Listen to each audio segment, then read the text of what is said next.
This is Hemant. And Jessica. And you're listening to the Friendly Atheist Podcast. If you like what you're listening to, please go to patreon.com/friendlyatheistpodcast and give us many of the stars.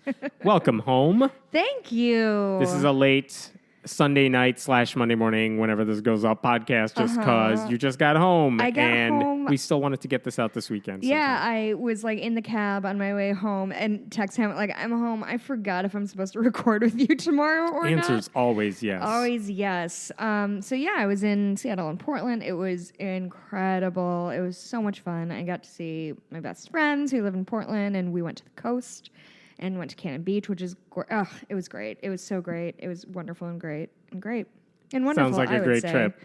Great and good. I'm still, I've been home for less than 24 hours. Yeah. I have to go back to work tomorrow. I napped today. It might as well be 4 a.m. on a Tuesday. I don't know when or where I am.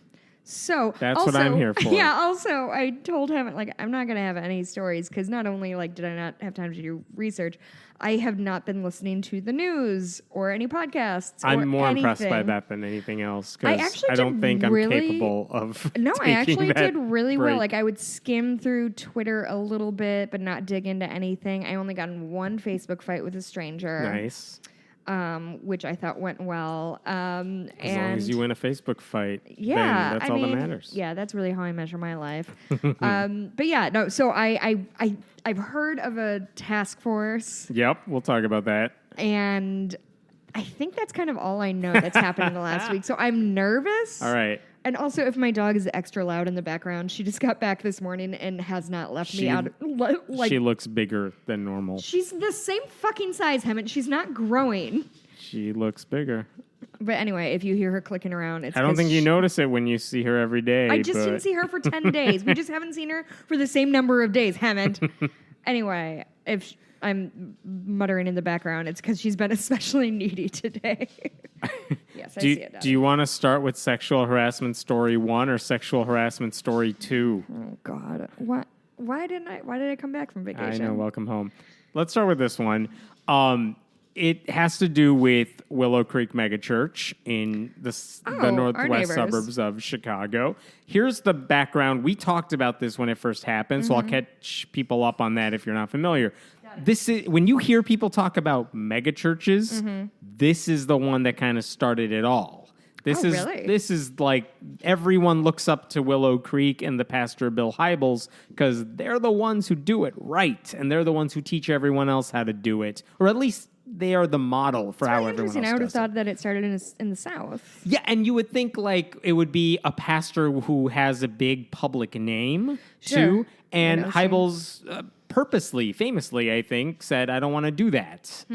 So he built the model his way, and a lot of people have copied it, and it's worked to a big extent. And so anyway, this, I think in beginning of March or something, the Chicago Tribune basically posted this long article detailing how a number of women who worked closely with him said Bill Hybels, the founder of this church, had been inappropriate with them for a long time. Hello, doggy, right here.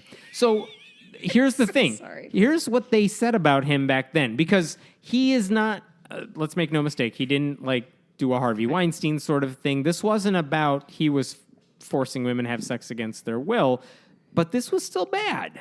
And it doesn't, just because he didn't, do all the horrible things that come to mind doesn't mean he didn't do something wrong. Yeah, and we've talked about this weird thing of comparing sexual predators and how icky that gets really quickly. Right. So among the things, and by the way, this Pastor Bill Hybels, he was called by Time Magazine one of the 25 most influential evangelicals in America. Neat. Yep. So, he's not a nobody. He's a big deal in the Christian world.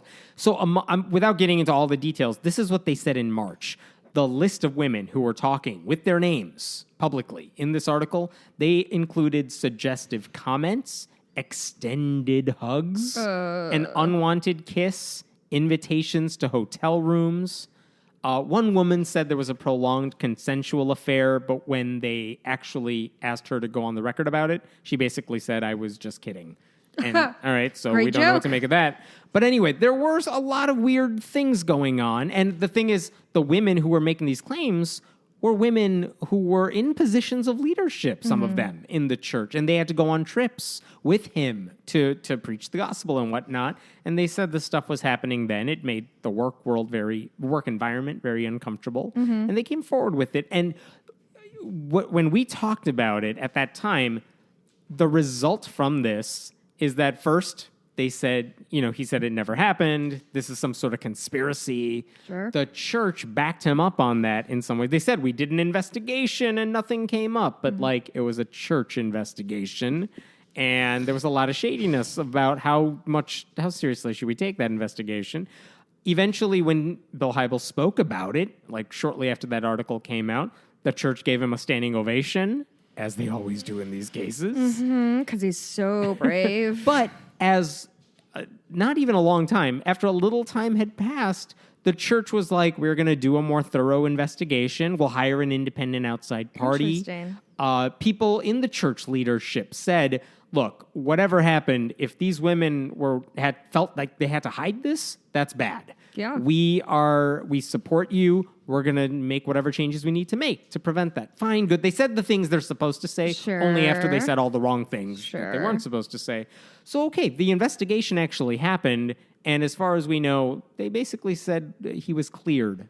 On their end, they didn't see anything that he broke the rules. And just to be clear, he didn't commit any crimes, but he did break a lot of the rules the church sets for itself. This is about hypocrisy and doing things wrong in the name of God and his own ethics that he was preaching, not that he did anything criminal. Okay, so that's the past.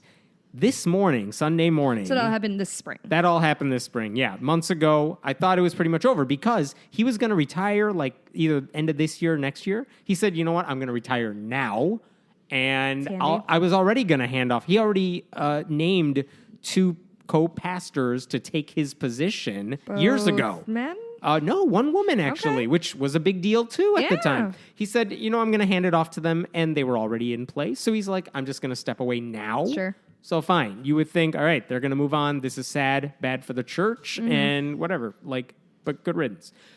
Today morning, another woman came forward with her story, and this was separate from anything that the Chicago Tribune wrote today, about. August 5th? Yep. Today? This morning, here's the story without telling you everything, but this is the New York Times religion reporter, Lori Goodstein, reporting.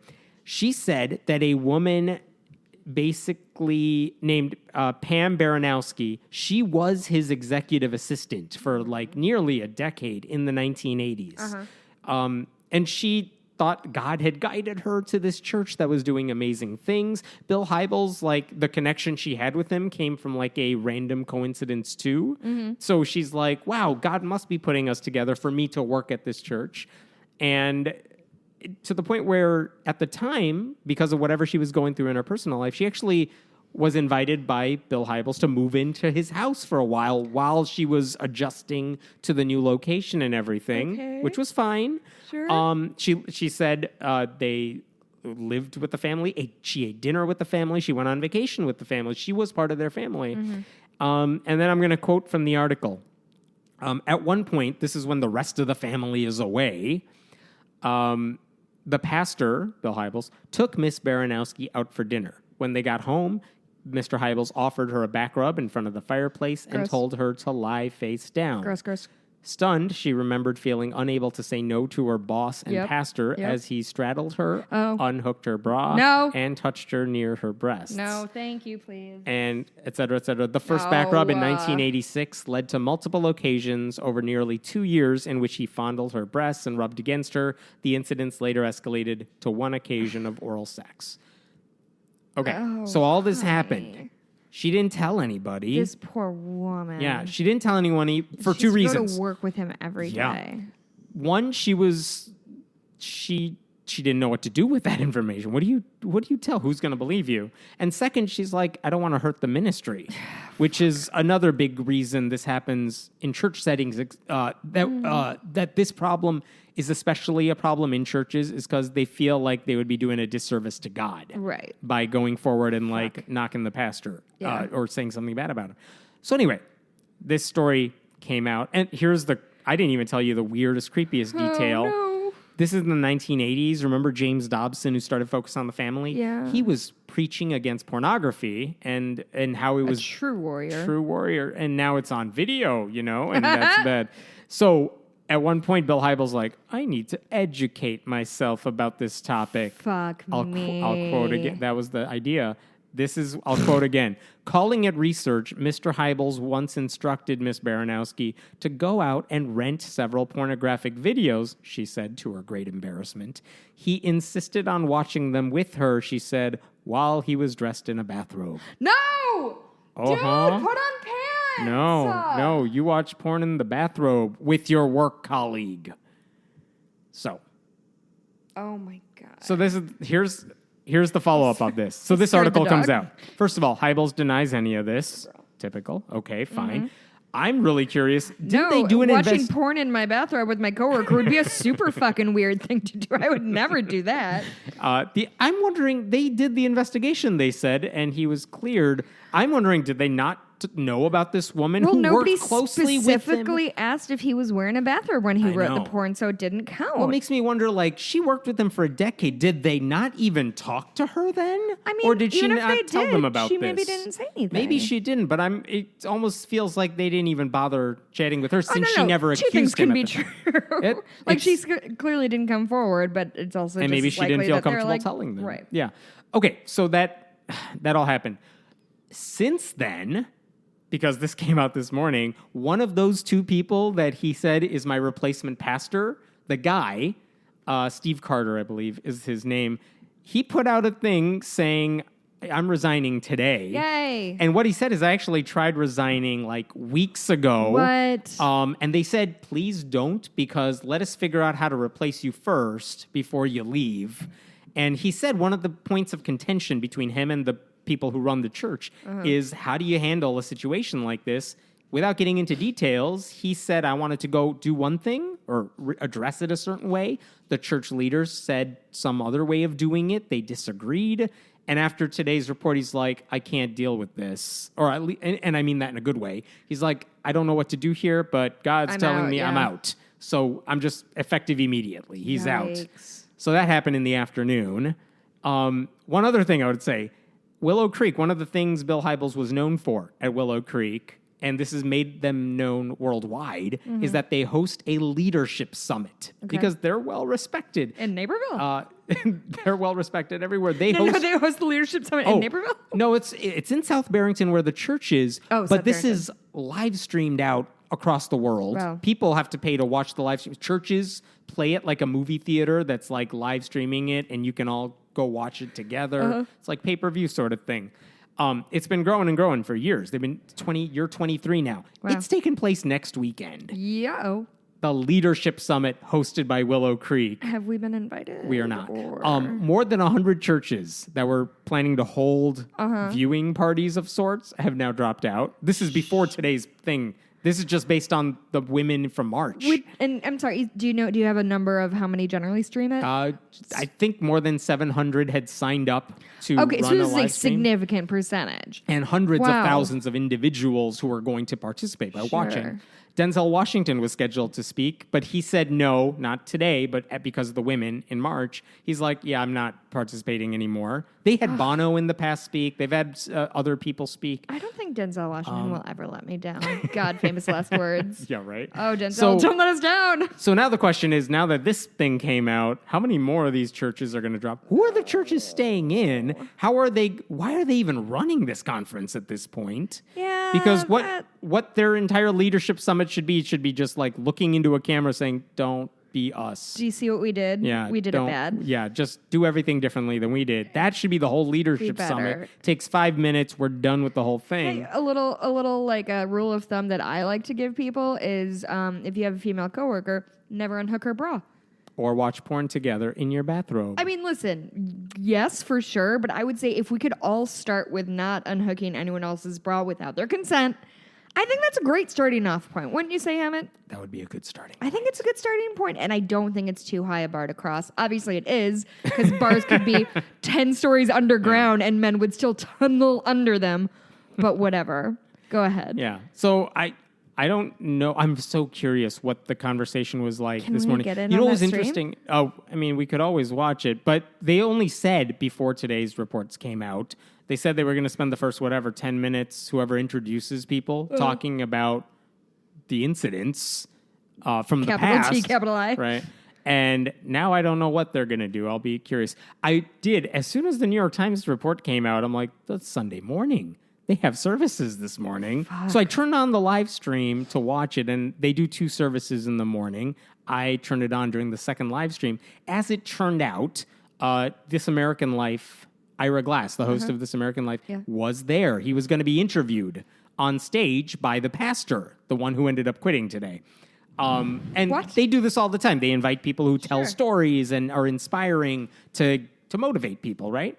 So that wasn't a big deal. I don't know how much of the New York Times report Ira Glass was aware of, but what I saw in the few minutes that I watched the live stream is that a pastor who wasn't Steve Carter gets on stage, basically tells a funny story about the earlier session this morning is basically the first time he's done an interview on stage. This is his second one. And the reason is, he said, right before he said the leader of the church or somebody pulled him aside and said, Steve can't go on. He's throwing up. So here's his note card of questions. You're going to do it. Oh, Jesus. And the guy's like, haha, isn't that funny? So Ira, let's talk about your stuff. And they went ahead and talked about it. Did not address the story. And so we don't know what Ira Glass knew. Yeah, we don't know what he knew. I'm not blaming him on his reaction or lack of mentioning it at all. That's not his fault. But I was like, oh, Steve Carter was sick. And then only hours later did he say, I quit. So, I think they were just covering for, hey, our pastor just quit. You need to go do this because the show must Send go help, on. Yeah. Oh, yikes. Man, this whole church is imploding. Yeah, what a mess. Uh-huh. Okay. So kudos to the women for speaking out, because that cannot have been easy. One of the things that really stuck out to me, Lori Goodstein posted on Twitter that, she's known Hybels for ever, because she's been writing about religion for a long time. He's been a key influential evangelical figure for a long time. And so she knows the work he does. And by and large, the work Willow does is kind of incredible, volunteer work, not just mission work, but they're helping people across the world. And to learn this about someone that you thought you knew, even professionally. It has to be devastating. Yeah, that's what she was like. Yeah, it was weird. And she's not even part of the church. No. So what happens when you're part of that church? Yeah. And she also said the lady who came forward that she wrote about today, she's the sort of person who organized conferences for thousands of people and apparently, did it fine. She did a good job of it. And she got to the point where she could hardly do anything because of the impact this had on her. Woman. So kudos to her for telling her story. Yeah. And I'll be curious to see what happens. In the next week. Okay. So, do you want to move on to a different one, or do you want to do sexual harassment story number 2? Let's knock out all the sexual harassment in one go. Let's talk about the Jeff Sessions thing. Oh, yeah. What the fuck is going on? I literally, all I know is that there's a task force, and Religious Freedom Task Force, is it called? Yeah, Jeff Sessions announced the Religious Freedom Task Force. Well, the Orwellian future is now. The Orwellian future is a year ago. It's one of these things that they branded it the Religious Freedom Task Force, but it doesn't actually do anything special. What it does is basically saying we have these objectives in our Department of Justice from last year that we're just going to enforce. And what that means is when it comes to, fighting cases in court, they're going to stand on the side of religious freedom, whatever, which they were going to do anyway. Yeah. They also said, the IRS, the Johnson Amendment, that if you're promoting a candidate from the pulpit, the IRS could take away your tax exemption. They're basically saying we're not going to direct the IRS to go after you, which is a way of saying you could do whatever you want, pastors. Cool. So the criticism of the Religious Freedom Task Force is that for all the talk of religious freedom, it's not really about freedom. It's really about saying conservative Christians will get their way with the full force of the government. Yeah. We're on their side. Right. Everyone else is fucked. They're not, no reasonable person thinks this Religious Freedom Task Force is going to defend Muslim rights, atheist rights. Fuck no. Absolutely not. No.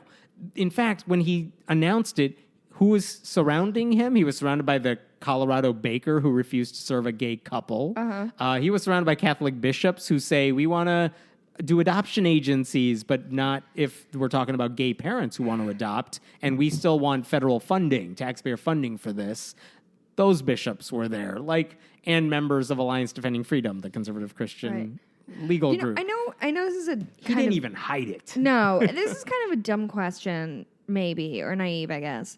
But when, me and Jeff Sessions both look out over the world, over the country, and see what the main issues are, I guess I'm just confused as to how you can think that the biggest issues that are facing us right now as the Attorney General are religious freedom, wherein Christians are the majority. And how the hell could they reasonably say Christians are the victims in all of this? Right. And I get that session, because granted, our, atheist groups go after crosses on public property, which I would absolutely say yes, this is something we should be worried about. But I wouldn't be hey, we need to do a task force because this needs to stop. Right. As opposed to homeless youth or homeless adults or homeless veterans. Of all the things the Justice Department could be worrying about, not serving a cake is hardly the priority in the country. Yeah, that's Black absolutely true. Black people are getting shot by cops. Yeah, they're not focusing on that one, but, gotta not make flowers for somebody's wedding. Oh, it's just so wild. Just keep in mind, 70% of the country is some form of Christian. 90% of Congress is some form of Christian. They're not the ones getting attacked here. Sounds like it, according to this task force. Yeah. I guess. So anyway, I guess they'll also set up the war on Christmas and make plans to fight in that one too. Cool. Just to be clear, this is obvious. All the church-state separation groups are this is BS. You're not doing anything for religious freedom. We're the ones fighting for religious freedom here because church-state separation groups are fighting for neutrality. Right. Jeff Sessions is fighting for Christian supremacy. And not only that, there are a number of religious organizations that said the exact same thing to Jeff Sessions, dude, what the hell? We're doing fine. The issues at hand are about discrimination and bigotry. Right. It's not about Christians not being able to worship. The real problems. Yeah, it's the Christians can worship. No one's going into their churches. No one's saying you can't preach about this or that. You can be advocates. If you think homosexuality is wrong, you could preach it. Yeah. No one's stopping you from doing that. Yeah. So they're just being... All the church-state people. Separation groups just want churches to play by the same rules as everyone else, and they want Christians to play by the same rules as everyone else. Okay, my eyes are rolling in the back of my head, so we have to move on. That's the right answer. Okay, I'll give you a not serious one for a second. Wait, was that the end of the Sessions thing? There's nothing else. He just announced it and then faded away into the bushes, as they do in this administration. What the fuck is going on? I'm gone for 10 days. It's all for show. But they'll do it. But we already knew they were doing it. But it was just a show. They were already doing it. Yeah, so they don't even have a plan. The plan is, that memorandum that said these are the things we stand for. We're just gonna back that up. We're gonna take it really seriously from now on. They don't even have a plan. Nah. That's a Friends joke. I watched a lot of Friends this weekend with my friends. Nice. See what I did there? I didn't think I was going to need 2 glasses of wine for this episode. I thought you were going to go easy on me. I haven't even gotten to the broccoli yet. I'm still on yet. island time. What? Broccoli? Oh, yeah. Damn right. I ate broccoli for dinner. It's delicious. Charred. You're not going to after I talk to you. $4.75. Cook it for about 20 minutes. Lemon and Parmesan. It'll change your life. If you don't like broccoli, you'll like this broccoli. I got my husband to eat broccoli. Please tell me about broccoli. We're not getting to broccoli yet. Why? I got something else. I got to talk about masturbation first. Jesus Okay. Christ. There's a priest. There's a priest who said, he has a solution to all the sexual abuse in the Catholic Church. And he's a priest. So he would know, here's what we need to do to stop it. He says... Would he know? No. He says the reason all these pastors are going after young boys is for a couple reasons. One is that they lust after people, they lust after women they see or boys. Yeah, we fucking know. And also they touch themselves, and that's impure. And this is all the church says masturbation is wrong, but these people entertain impure thoughts, which is adultery of the heart. And so he says, quote, both entertaining impure thoughts and masturbation are intrinsically evil acts. This shit needs to stop. Wait. Okay. By the way, his name is Father Regis Scanlon, just so. Right. When you brought up Reverend Scanlon. Yes. And the words masturbation and child abuse, I assumed it was like, hey, maybe we should let these dudes masturbate so they're not... No. That's the sensible thing to think. Like, let them do whatever as long as they're not hurting anybody. No.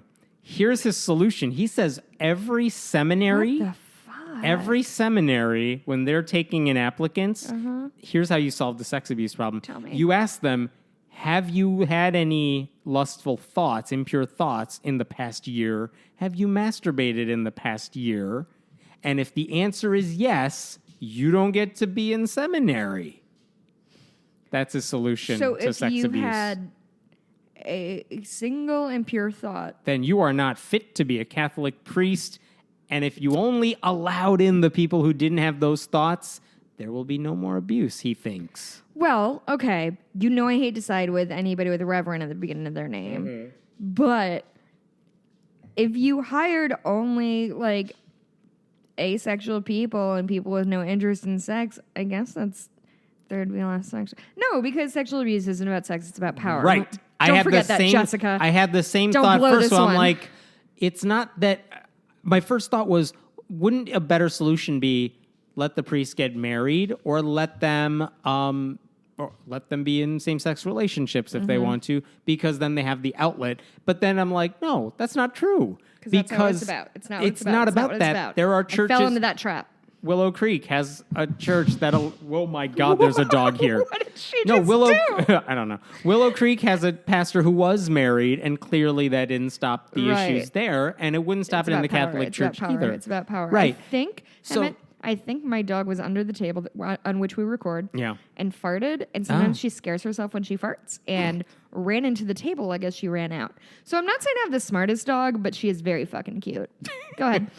By the way, during the entire article, this Reverend Scanlon also equated homosexuality with pedophilia. Of course he did. Of course That's he what did. They all do. I'm almost more scared of the people who are like, I've never had an impure thought in a year. I'm like, now I have to question you. I don't know. That's a little weird. Well, they're probably even asexual people think about it. It's a different issue. I don't pretend I'm not an to expert. know a lot about that. But here's the one more thing you should know about Scanlon. He's not just some random priest. He's the, quote, spiritual director and chaplain for Mother Teresa of Calcutta's Missionaries of Charity in Denver. But he works for Mother Teresa in one of her outlets. I don't know a lot about a lot, but I know Calcutta is not in fucking Denver. Yeah. The charity has outlets everywhere. Okay. This is the same charity that just got caught up in a scandal where some of the nuns were selling babies on the black market. What? Oh, hey, you missed that while you were gone. That happened last week. Maybe a couple weeks ago. the dog again. Yeah. That happened like a month ago. They were just selling babies. They were like, you can't have an abortion. You got to have a baby. So these women have babies, and then they're like, $200. Who wants it? $200. Trying to get some money. Okay, well, is this similar to the thing that happened in, I think, Spain, where nuns would deliver, illegitimate, quote-unquote, kids, and then tell the mother that the kid died in childbirth? Oh, I don't even know what that one's about. Yeah, but no, it's not the same one. I'll have to do more research on that at some point, but basically that's the gist of it, is they tell the mother that the kid died in childbirth, and then they ship them off to orphanages or whatever because Jesus. Or do they ship them off to orphanages or they sell them or donate them? What do you do with the baby? I don't know. I only have a couple. Anyway, the church is a monstrosity. What are we doing? Go ahead. So let's get back to sexual harassment. While I'm on this subject. We were on that happy subject before we got in the somewhat grimmer subject of selling babies. Yes. Lawrence Krauss. Back in February, remember him? Yeah. Lawrence Krauss, there were allegations that in one case he assaulted someone without consent when he was invited to speak somewhere. There were multiple allegations that he said creepy things, that he was flirtatious when he shouldn't have been. Just a general creeper. Yeah. So all of that happened in February. Krauss denied all of it. One of the specific allegations that was made in February was that at an academic conference in Australia, he was taking a picture with somebody, and he maybe touched her breast while he put his arm around her. Mm-hmm. Now, I feel like this is important to point out. The woman in question said she didn't think it was a big deal and that she didn't want to make a big deal out of it. Mm-hmm. Other people saw it happen, and they were like, what the hell's going on here? They're the ones who complained about it. Right? And so anyway, because this happened at an academic conference for which Arizona State University was paying for him to be there, this complaint went back to them. There were also complaints that, he said things to maybe graduate students that were creepy or whatever. They did an investigation. They said, we're doing an investigation. Mm-hmm. I swear for months I've been emailing the spokesperson like, where's the investigation? Yeah. He's like, not done yet. Got nothing for you, basically. This happens every 2 weeks where I just recycle the same email. Okay. And I get the same person responding the same way. It back. I know. So finally... You guys neither of you are actually communicating. It's just boomerang, just going back and forth until you both die. It's totally what it... Yeah.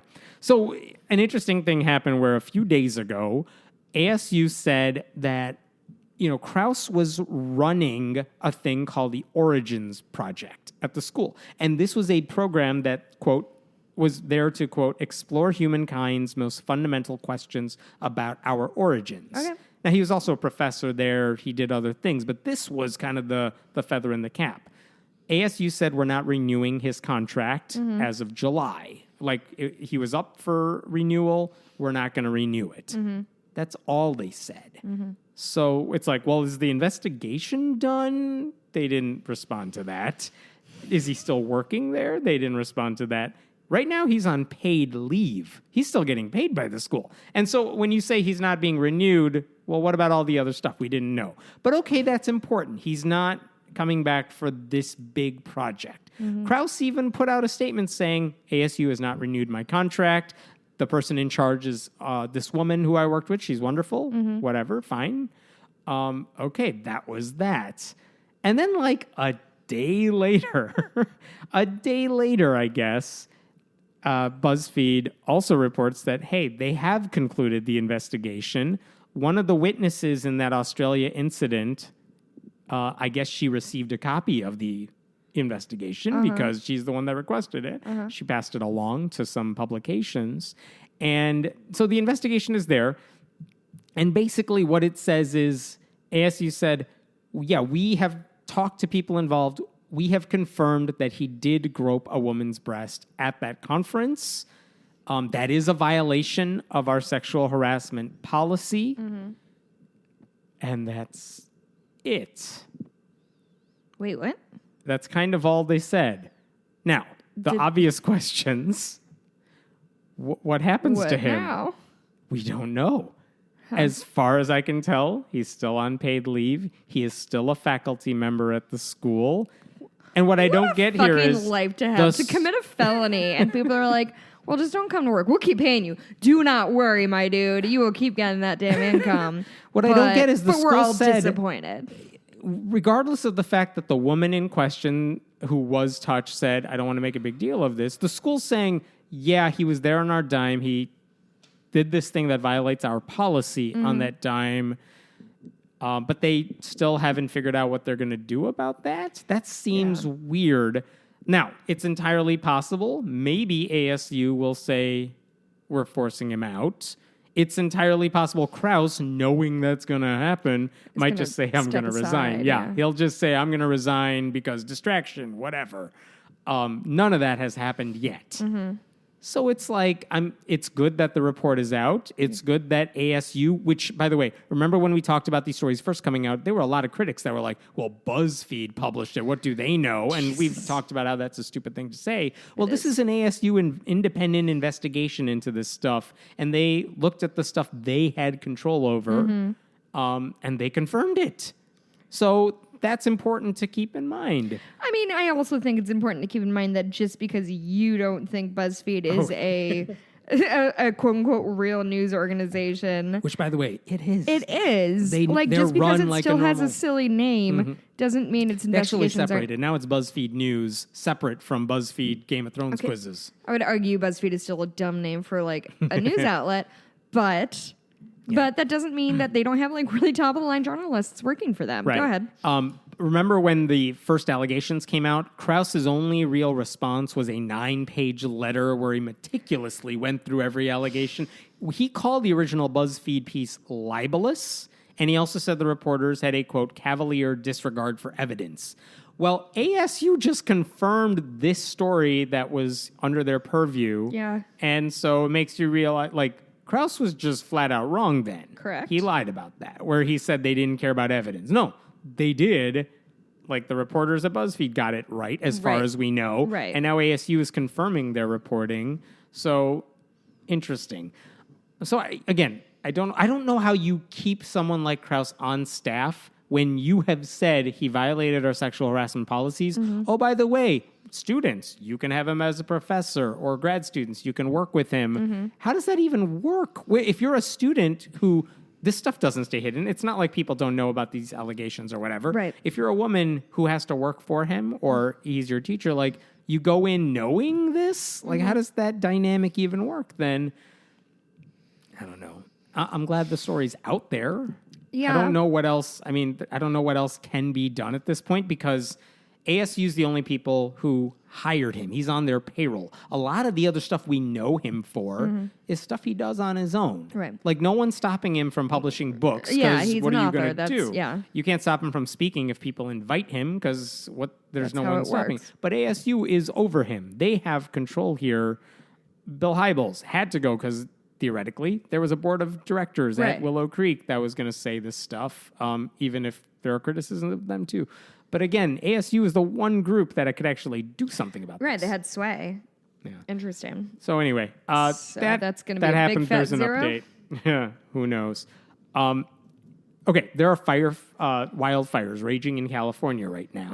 I don't know if how much of that did you see? I'm aware that they Yeah. exist and that they're bad. Yeah, that's pretty much And- it. Franklin Graham, the evangelist, he runs a ministry called Samaritan's Purse, and they do a lot of charity work relief efforts. And they're also a religious organization. And the only time I really ever talked about them is sometimes they work with public schools to do charity things. And Oh, it's okay. like, these schools can't work with a Christian ministry, Right. even if it's for a good cause, and that becomes a church-state separation issue. Well, this is not that. This is... His group is working, they're looking for volunteers to help with relief efforts for the wildfires in California. That's wonderful. When you have those kind of resources, that's a good thing to do. Good for him. Now, interesting to note that if you want to be a volunteer with them, they make you sign a statement of faith, which includes many things, including you have to believe that the Bible is inerrant, which... I guess if you're a Christian, you believe that. You have to oppose marriage equality. Cool. Marriages between one man and one woman. And they always say, like, now, one biological man and one biological, because cool. trans people don't exist. You have to accept that trans people don't exist. Well, also, they don't care about science until they're like, well, this is how men do. They got penises. That's how Right. all men are. And you have to be anti-abortion in all cases, no exceptions. Again, this is for the volunteers who want to help with the... Fuck This these isn't for their guys. staff. Fuck these guys. And also, you're just asking for people to like be in dishonest on their signatures. Like, I want to help. This is the way I can help. Right. You either get people who are really hold these awful beliefs or liars. It makes me so fucking And angry. here's where I get... Why do you give a fuck? I'm sorry. Here's why I give the... No. I'm sorry. Why do they give Why a do they fuck give a if fuck? like their volunteer people Yeah.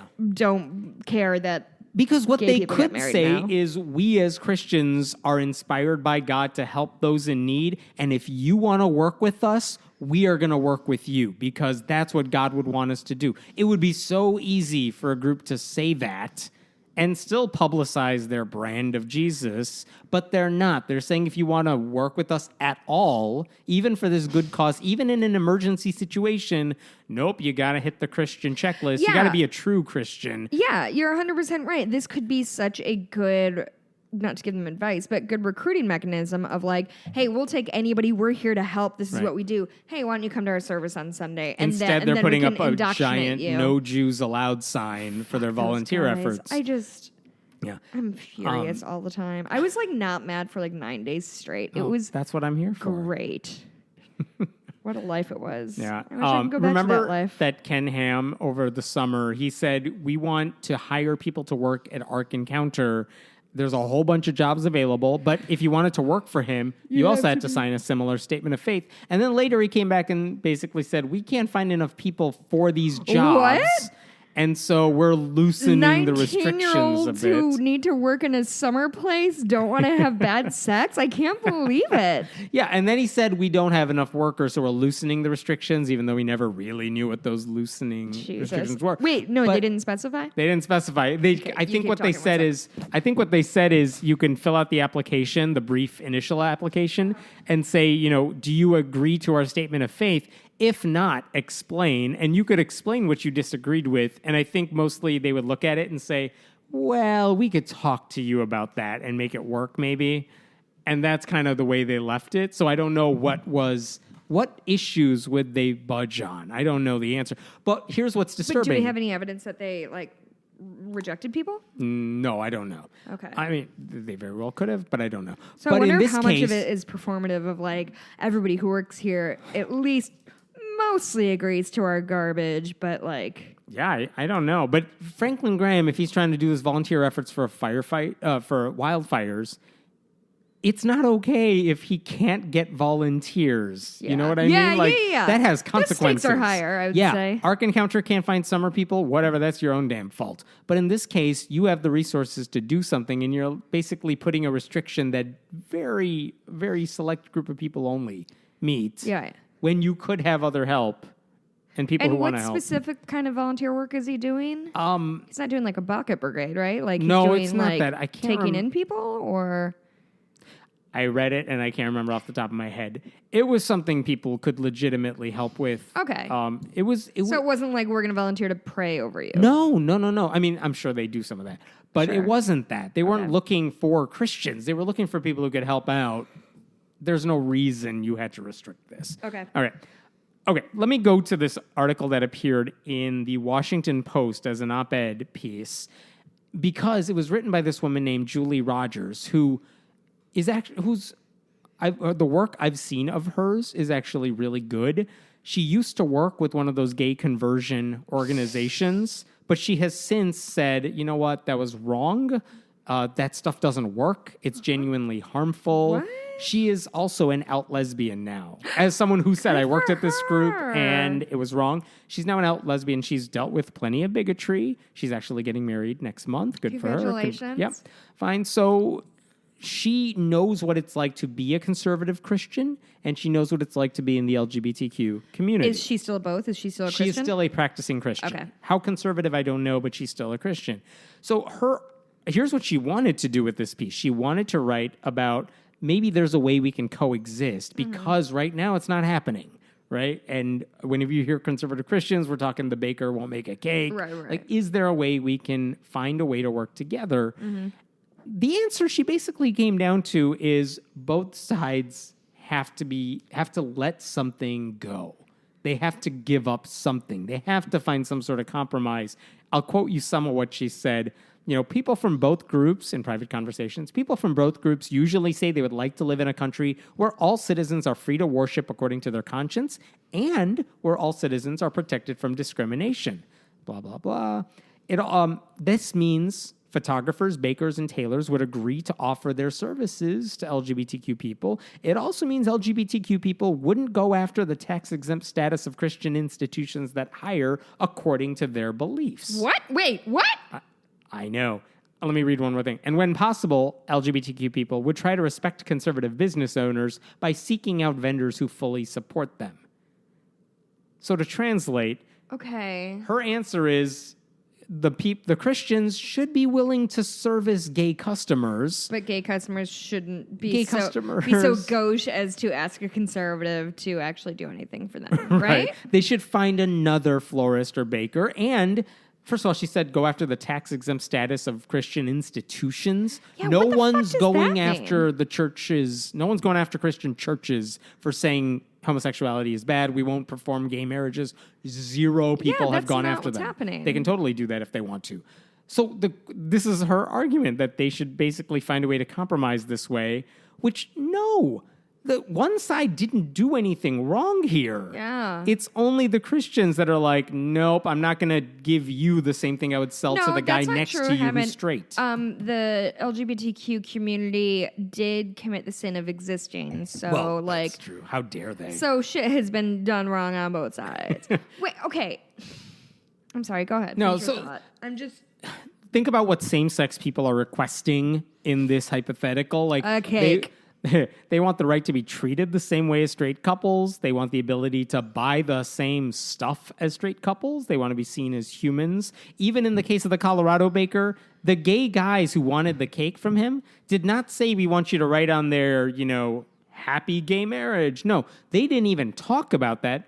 As soon as the guy found out they were gay, he said, I'm not even selling you a plain wedding cake. I'm not selling you anything. Like, you're basically saying if you're a gay customer, I don't want anything to do with you. Well, and isn't that wild that, like, how many gay people has he sold shit to, but it's... Without knowing, but now this is the hill he's willing to die on. Yeah. And what do conservative Christians want? Like, they want the ability to discriminate. Yeah. They want to pretend that making a cake for a gay couple makes them an integral part of a wedding that they were never invited to in the first place. I mean, it reminds me a lot of, sorry to interrupt, it reminds me a lot of, like, the people who are so afraid of trans people being in your bathroom. Like, you've had trans people in your bathroom. Right. Like, it happens every fucking day, and you didn't notice, and it didn't bother you because it's a bathroom. Like... Right. Back the fuck off of it. So this is one of those things where it's like she wants to find this nice solution, which is good for her. I'm glad someone's looking for a way to make these sides happy. But to suggest that anyone on the LGBTQ side has to give an inch at all is ridiculous. So you're telling me these guys are just going to keep existing? What dicks. Maybe you could just stop existing a little bit. For once in your fucking life. There's no way you can compromise on these two sides because one side didn't do anything wrong. They have no reason to give anything up. One commenter actually said it really well. If an elephant is stepping on the neck of a mouse, you do not ask the mouse to compromise a little. You ask the elephant to get off. Okay, that's very good. I was going to do something dumber about how, like, if Hammond and I hated each other, but I hated him because he was brown, it wouldn't be reasonable for me to be like, okay, Jess, stop being a dick to Hammond. Hammond, can you be slightly less brown? Right, exactly. Like for once. And by the way, she knows... Let's just be reasonable here. She knows this criticism is there because she wrote on Twitter, we won't come to conclusions about where exactly to draw all the lines here on Twitter, but I'm suggesting a cooperative spirit so we can begin the process of working towards some sort of resolution. The zero-sum game gets us nowhere. I know what she's saying. No, it sounds good in theory. If the zero-sum game wasn't the idea of calling it a zero-sum game is, it feels really nefarious and it feels really galvanizing on both sides. And it also suggests that if LGBTQ people get treated like humans, Christians lose something. And that's bullshit. Oh, that's a really good This is not point. a zero-sum game. If you treat them the same way you treat straight people, or you act that way, at least in places of public business. Holy shit. You know what this sounds like? This sounds like separate but equal. Yeah, yeah. This is exactly what that is. Want it's like, separate but equal. Hey, guys, like gay people, yeah, you're allowed to get cakes, just not here. You're allowed to use drinking fountains, just not these. You're allowed to use bathrooms, just not those. You can eat. You can sit on the bus, not in this place. If anyone did that to Christians, or if you're wearing a cross necklace, lose their oh my god, mind. Yeah. Also, can we do an investigative journalism piece where we send like a teenage atheist into as a staff member of the Ark Encounter? Because what I wouldn't give to hear like the kids gossiping around there. I bet that is A+ teenage gossip. It's a lot of work. I have seen a lot of work. It's called journalism, Hammett. We're professionals. I have seen a lot of people make phone calls to Christian bakers or even non-Christian bakers saying, I want you to make me this cake just to see how they handle it. And it never works because they don't understand what... I think Josh Feuerstein, the Christian with the backwards hat who always yells at YouTube, he called the people and said, like, make a cake that says... I don't know. I hate Christians or something. I don't remember what he did. But like he was arguing, they said no to me, and that's bad too. Wild it's like that they people... hate speech. That's what they were against. Isn't it wild that people can't can't understand the difference between like I am gay and I love this person and I'm an asshole and I hate this group. Right. They just can't. That's like, because people do the same thing, like, oh, I tried to get a cake with the swastika on and they wouldn't do it. So basically, gays and Nazis are the same. Mm-hmm. The classically persecuted classes of gays and Nazis. It's just all, I think what kills me is it's all so intellectually dishonest. And I don't know why this is the shit I always like die on, is that we're not having a sincere conversation. So what the fuck, like any logic I can throw at anybody or any like reasonable argument is going to fall flat because we're not having the same conversation. I am trying to talk to you as if you were a reasonable person who obeys logic and emotions, and you want this thing, and they're like 2-year-olds. Yeah. We don't want gays to get this thing, and I'm going to stick my fingers in my ears until you go away, and I get my way. Which we sell to straight people. That's what I can't get over. The gay people are not asking for special treatment. Okay. So the answer is compromise is stupid. Don't ever do it. That's my takeaway from that story. Finally, we're getting a real message across. Do you want to talk about broccoli? Yeah, what the fuck? Okay. So Kent Hovind, he is the creationist who opened the really low-budget version of Ark Encounter. What? Where? It's in the Midwest somewhere. Arkansas, maybe? It's just the saddest thing. Arkansas, I see his Midwest? videos where he's like promoting it, and it's basically like a trailer park with some exhibits, but he has space. Like, he got land. Okay. Anyway, he's a creationist. This is also a guy who spent several years in prison for tax fraud. Whoops. Yep, he's done that.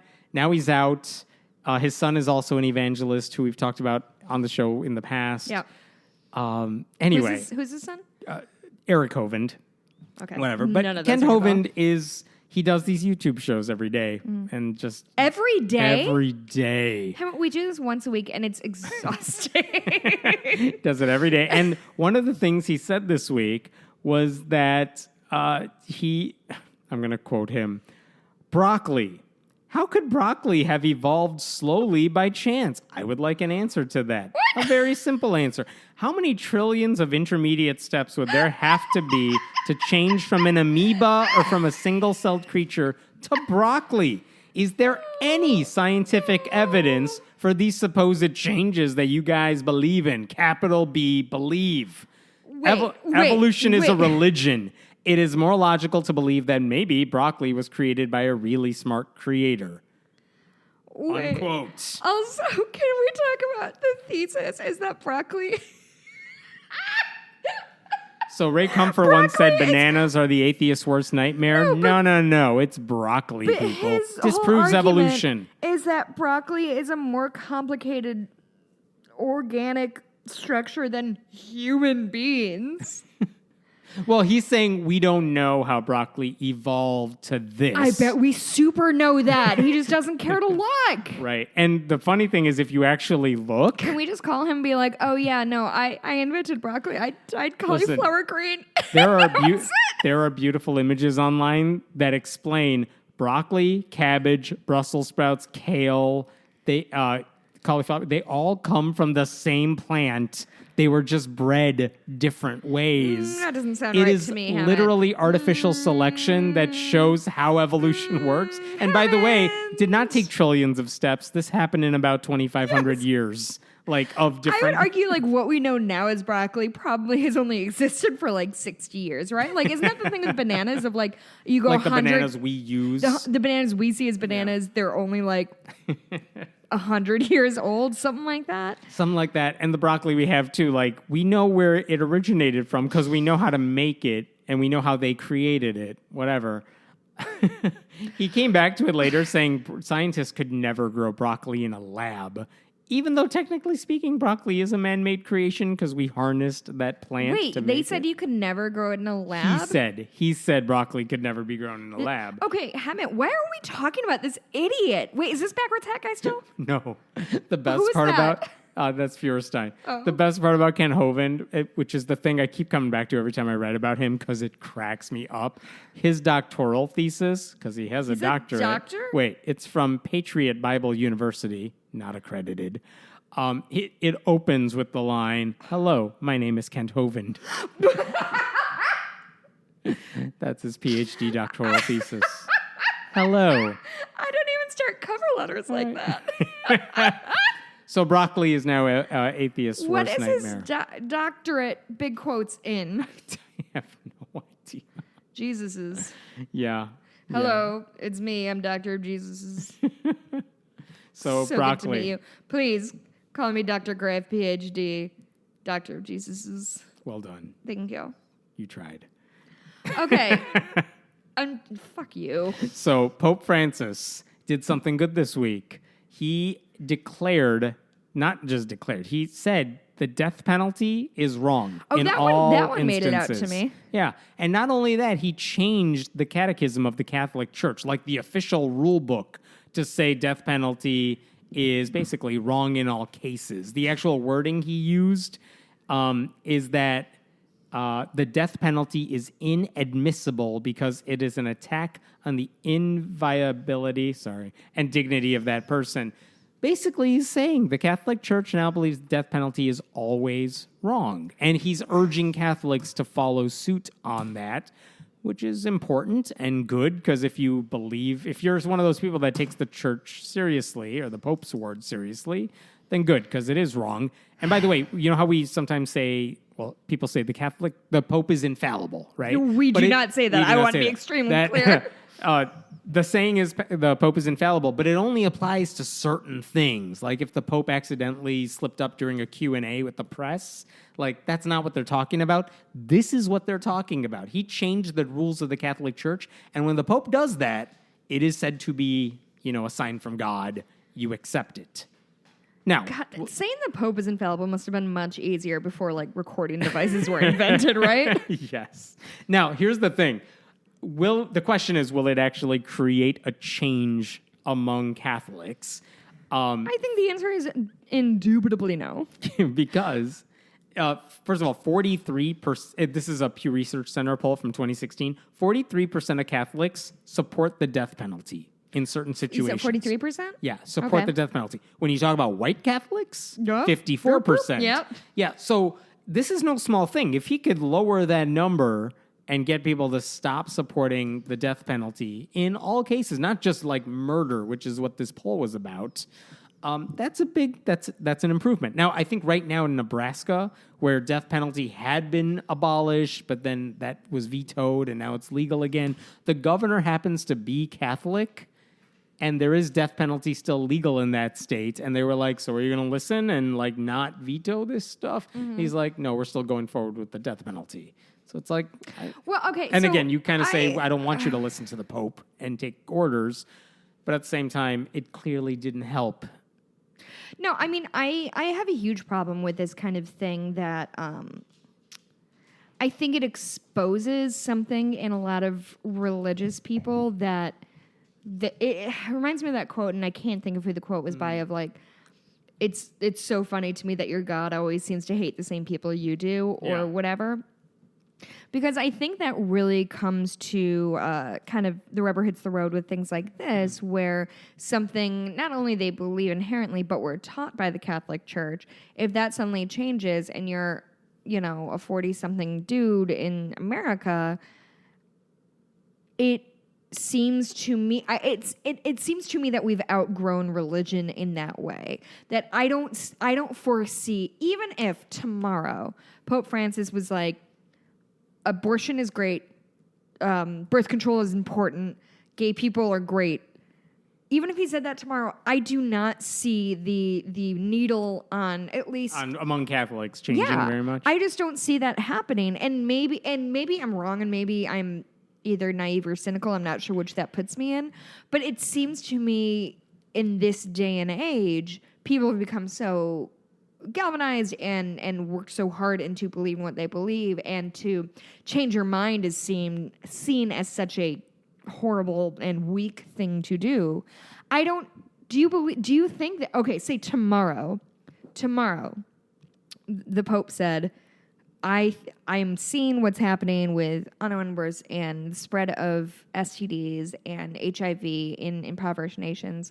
We need to do something to stop this.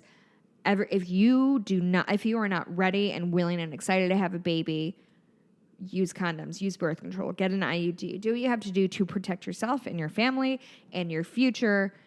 I understand people are having sex. I can't stop that. Let's try to mitigate any consequences thereof. Do you think then Catholic schools would be like throwing fucking condoms from the rooftop? No, not a chance. So, I mean, and it's easy to say this hypothetically because it's never happened and whatever, but like I do not see a universe where that is real. Yeah, we're at a point where Catholics don't take the Pope that seriously. And by the way, just so we're clear, the Catholic Church says abortion is always wrong, but half of Catholics say it should be legal in all or most cases. So already they're breaking from Vatican The Catholic teaching. Church says same-sex marriage is wrong and homosexual acts are intrinsically evil.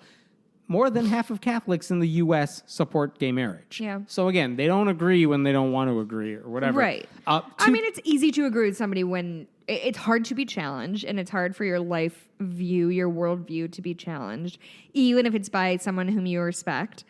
But if you subscribe to a religion where you say this man is infallible, and if you are a Catholic, you do. I don't care how you tap dance around that fact. If you subscribe to the Catholic religion says the Pope is infallible. That's how it works. And you can be I don't know what you're subscribing to. I don't know how you could belong to the Catholic Church and say, yeah, but I don't want to listen to what the Pope says about this stuff. It makes no sense. Then why are you going? Why are you a part of this? I know there's a cultural tie. You're drawn to it.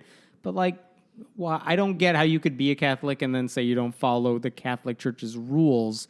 Because those are not, you can't separate them. Well, I want to rephrase that because I'm kind of thinking about people I know in my life. I think there is a difference between saying I'm a Catholic or I'm a cultural Catholic versus I believe everything the Catholic Church teaches. Because I feel like I know more than a few quote-unquote cultural Catholics. But I think I disagree with you on that because if you say I'm a cultural Christian or I'm a Jesus follower, you could say, the whatever Jeff Sessions did in the name of Christ. That's wrong. That's not the Jesus I follow. I believe this. And maybe we'll call you a cafeteria Christian. Maybe we say you're cherry picking what you want to believe. But that's okay because there is no if you admit it, one that's interpretation of Christianity. That's kind of the problem and a benefit, right? Yeah. A feature and a bug. That Christianity as a whole can be taken how you want to take it, and everyone claims to have the truth on that. But Catholicism is like a set of rules. It's not a thing you get to cherry pick. It's you got to believe this set of stuff. Yeah. And if you don't agree to it, then you're not a Catholic. Then you may be a Christian. You believe in the Bible or whatever, but you're not a Catholic. Being a Catholic means you are adhering to those rules. Yeah, you're right. The thing is, I'm doing the thing where I'm willing to... Is it fair for me to say, this person who's a Catholic but says they support gay marriage, you're not really a Catholic? Is that my place? No, but I don't understand that thinking that says I'm a Catholic. Oh, if the church says this, no, they're wrong. No, I think I'm there with you. The thing is, I know so many people who are of that ilk. Yeah. Just because, again, we live, if you haven't heard us say this before, I grew up with a hugely Catholic family, Catholic community. So the majority of people I grew up with, I shouldn't say, many people whom I grew up with were Catholics. Most of them are pretty liberal now, but many still consider themselves Catholic in spite of all that. And I mean, I'm not in their heart. I don't know how they reconcile that. I don't know. I mean, I know it's out there and I don't know how to, I don't know. That's why I'm kind of grateful I didn't get raised in a religion, so I don't have to try to reconcile two things. Two things to add to this conversation. One is a joke where people said, oh, of course they're against the death penalty now that we're hearing about all these priests coming out about abuse in the church.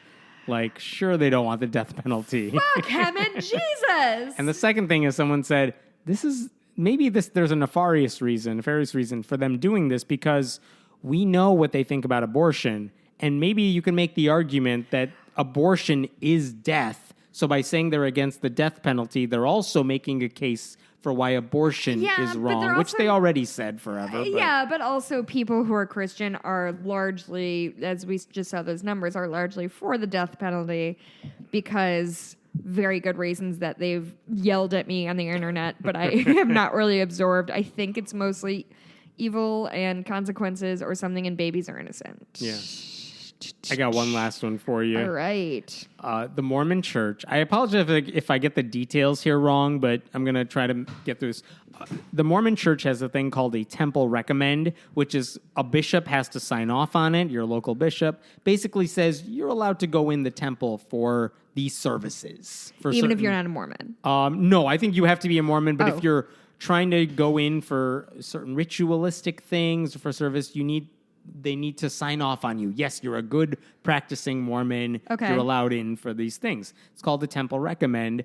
And a woman went to her bishop recently to get that signature, basically, and he wouldn't sign it for her.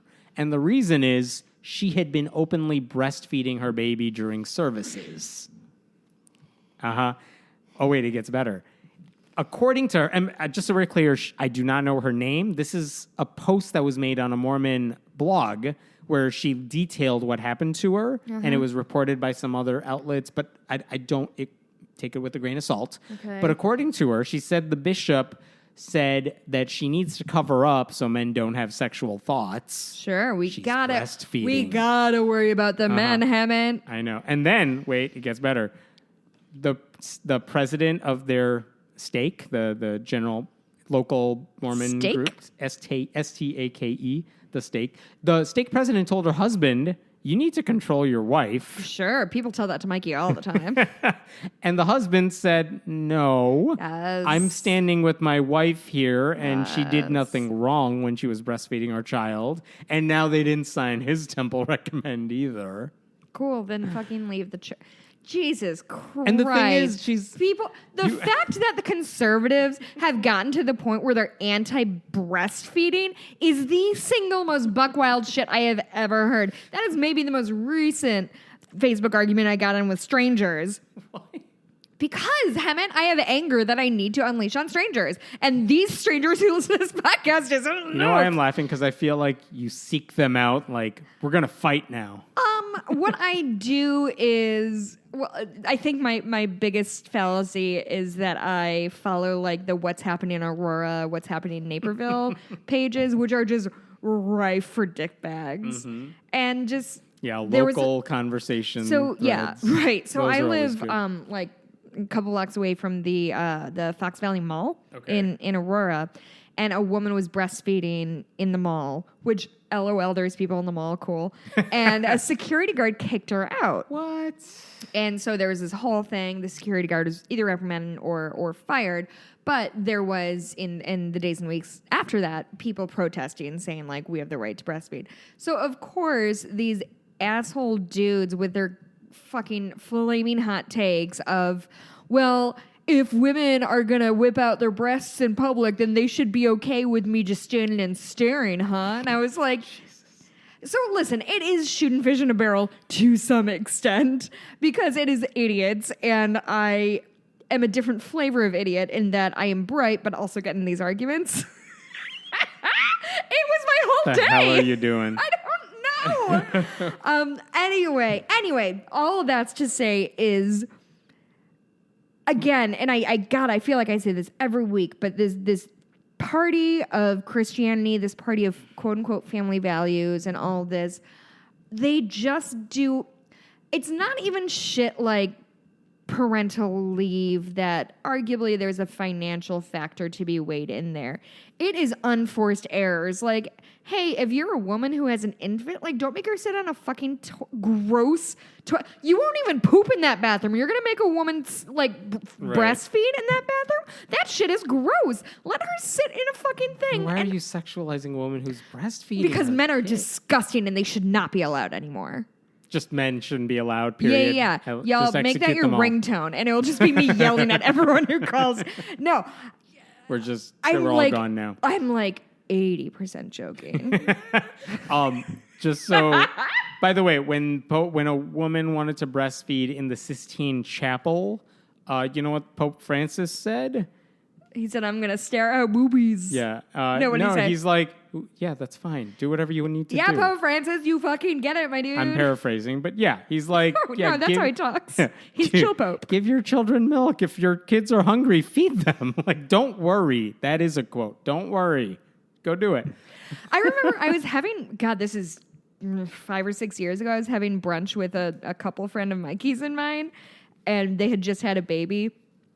And the wife was like, "Do you guys mind if I feed her here?" And we're like, "What the yeah, why do you have to ask? Like, I'm like shoving mimosas in my maw. You can feed your baby."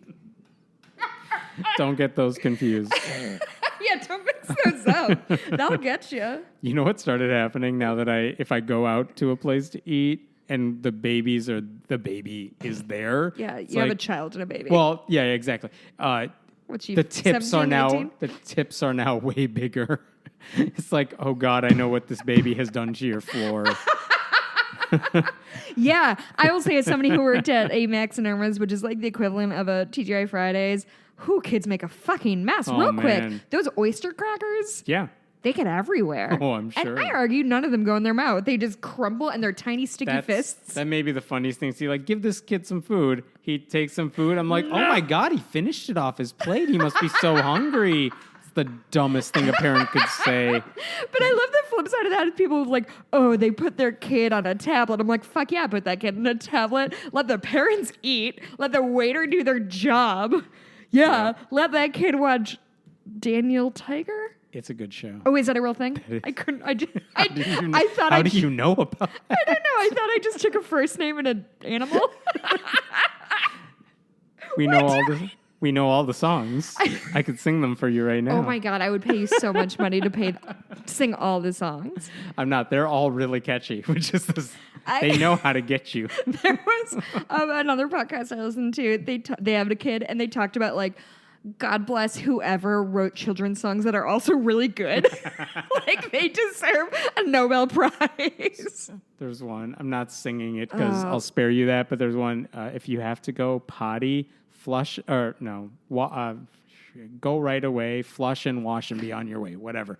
And good she advice. uses that when she goes. Does she? It's like, oh right, that is the order. Good for you. Also, Heaven's daughter. Stop and go right away. Yeah. Heaven's daughter potty trained herself in like 12 hours or something, according to Hammond. She's a genius. Do you think she's a genius? No. You and your wife are pretty smart. Sure. Which one are you confused about? No, the potty training was like, oh, she learned how to use the toilet. Uh-huh. Does she always do it? Not necessarily. She knows what it's for. But she knows, like, oh, and she right. elects to use it at her leisure. The conversation we have is like, why didn't you use it this time? It's busy. I think that's pretty much her Daniel answer. Tiger was on. Dude, she loves it. Listen, if it keeps him quiet. Oh, I'm not even joking. It's like, oh, she's upset about something, but the baby's upset about something. Okay, older one, here's a phone and YouTube. Go watch Danielle. She's good for a while. What are we talking about? It's hard to Breastfeeding, say. that's We shouldn't right. do this on a Sunday night. know. I think we've learned a lot in our few years of recording.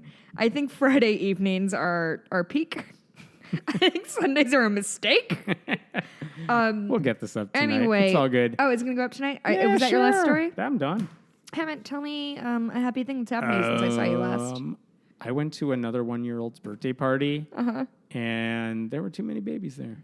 Okay. It was interesting. It was very hot outside. Did you forget what happy means? Oh, Because it doesn't usually involve a complaint. It was interesting seeing the babies interact. The 1-year-olds? The 1-year-olds. Because your kid's almost 1. Yeah. Is he? Yeah. Holy shit. I know. They get big pretty Next fast. Is it really? Party next week. Oh, I guess I was not invited. Maybe it got caught in the mail. No one was. We're not doing a party because I've been to a party. I'm checking my For a phone to see 1-year-old. my invitation. Yeah. I haven't seen him since he was like 3 weeks old. So the you keeping same. him away? He looks like a baby. He's bigger. He showed me pictures. He's very cute. So your happy thing was you did a thing that you hated. Well, I got out of the house. That was my happy thing. I left the house, which counts as like going to a foreign country at this point. Basically, you need your passport. And I socialized. Did you? I know. With people who congrats. weren't me or your wife? I know. Wow. It was weird. Did they like you? I don't know. We left. We left the party. I don't know. So we ghosted. How do you ghost with 2 small children? When there are a million other small children, you just moonwalk. walk out. No one notices. My is- happy thing. yeah. Thank you for How was your week? It was so fucking, and I really ended on a high note because we spent about a week in Seattle, and then drove from Seattle to Portland to hang out with my friends Lee and Amanda, who were on one of the bonus the Fables episodes. Who, like, I officiated their wedding. It's my best friends for forever, and they live in Portland now. So we visited them. We went to the coast, Cannon Beach. We stayed in an Airbnb out there. It was just so it was magical, and I loved seeing them. I absolutely adore them. I miss them very much. But the first half of my my trip, or the first chunk of my trip, which I've talked about a little bit, is that we went to Twin Peaks Fest, which takes place outside Seattle in Snoqualmie and North Bend in Washington. First of all, gorgeous country. Yeah. And second of all, I was wary about this trip because I know I've seen Twin Peaks a few times. I'm by no means a diehard fan. I've seen a few of David Lynch's movies, and they're baffling at best. Have you ever seen a David Lynch movie? You would know. I'm not going to answer that. No, you haven't. Thank you. But there is a thing that stuck with me, and also somebody's given away temporary tattoos, so I still have one on my wrist. Don't make fun of me. I'm not 16. I'll tell you, Hemant. Yeah. It's part of my happy thing. Oh, go Let on. me weave my narrative. So there is, in the original series, David Duchovny plays a trans woman who, at times, she goes back to Dennis, but she's generally Denise. And they revisit her in the third season, which just came out last year. Are you following me yet? Okay. So they revisit her for one scene in the new season, and it's David Lynch, who's part of the FBI. He goes to visit her, and she's now the head of the FBI. And he does this little speech that, like, at the time didn't have a huge impact on me, but he says he's talking about back when she was still Dennis and she made bad decisions, yada, yada, yada. She would always defend people. And then when she became Denise, she was his laughingstock. And he would tell these people, fix your hearts or die. And that was his sort of way of being like, be inclusive, or like, you're gonna be left behind. And it, as a straight cis person, it like wasn't hugely impactful for me. And then when I got to this, it was like clearly like this. I met this trans guy who like made these shirts, and he was like being a kid and seeing a trans character on a 1990s show, and he made these amazing shirts, and this woman had made all these temporary tattoos that said fix your hearts or die. And it, like, for some reason that phrase won't get out of my head because I think it's the perfect amount of like aggressive of like, the problem's not with me, the problem is with you, fuck yourself. And it is I don't know, it's just a thing that's kind of stuck with me. Yeah. Anyway, I meant to get a tattoo with my friend Amanda, but we got day drunk at a winery instead. So also good. We thought that would be a bad idea to do that on the same day. I didn't tell you this one. I did have a good thing. This week I visited the folks at FFRF in Wisconsin. Oh, yeah? And You're Madison, right? Yeah, and just got to see a whole bunch of the people who work there and the interns, and they're lovely people. And I write about them a lot. And then, just meeting them in person, all the faces with names and stuff. And they have a beautiful building and so many interns. Did you go for a visit, or did you talk up there? I was doing an interview that's not up on their social media yet. Okay. Maybe later in the year or something. But that was it. But I got to see a whole bunch of people, and they were awesome. Oh, that's great. So I've never been to Madison, actually. Place. Yeah, it's a good place. I like to go up there. Hemant, where can we find you on the internet? I am at Hemant Mehta on the Twitters. Friendlyatheist.com is the website, which is now updated. And is it? There's a new website. Go check it out, friendlyatheist.com. I'm going to have to look at that. It looks pretty. There'll be glitches. We'll fix them. But it looks cool. You can find me on Twitter at Blueberry, BLUEBURAE. The bulk of it is going to be just pictures from, or on Instagram, BLUEBURY. The bulk of it is just pictures from the Pacific Northwest. Oh, so beautiful. It was also very fucking hot. I didn't stop sweating the entire time I was there because not only was it hot, but it's usually not hot there, so nobody has AC. Oh, there you go. And that is not something my husband and I are used to. And so there was a lot of like flailing around in bed like, get the fuck off me. Oh my God. Ugh. All right. Sweating. It's the pits. We'll talk later this week. Yeah. Thank you. Yeah, we'll see you pretty soon now. Yeah. Okay. There'll be more shit happening. Don't worry. All Bye, right, everyone. Bye.